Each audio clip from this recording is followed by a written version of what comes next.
બાળક રડતા રડતા પોતાનો શ્વાસ રોકી રહ્યું છે અને એના કારણે તેનું શરીર અને તેના હોઠ ભૂરા પડવા લાગી રહ્યા છે. તો શું આ ખેંચ છે કે એપિલેપ્સી છે?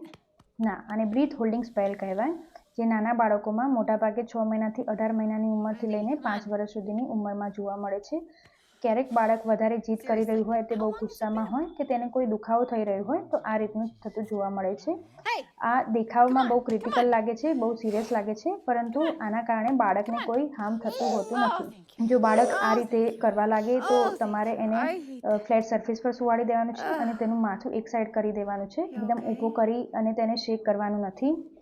ઘણી વખત બાળક થોડા સમય સુધી અનકોન્શિયસ થઈ જાય છે અથવા એકદમ શાંત પડી જાય છે, પણ તરત જ એ પોતાની રીતે અવેક થઈ જાય છે અને પ્લેફુલ થઈ જાય છે. તમે બાળકના મોઢા પર હવા બ્લો કરી શકો છો કે જેથી બાળક રડવાનું બંધ કરી દે અને તે શ્વાસ લેવા લાગે. ઘણી વખત આયર્ન ડેફિશિયન્સી હોય તેવા બાળકોમાં બ્રીથ હોલ્ડિંગ સ્પેલ વધારે જોવા મળે છે, તો તેને આયર્ન સપ્લિમેન્ટ આપી શકાય છે. જો બાળકને વારંવાર આ થાય છે અને તે લાંબા સમય સુધી રહે છે તો તમારે તમારા પીડિયાટ્રિશિયનને ચોક્કસ બતાડવું જોઈએ.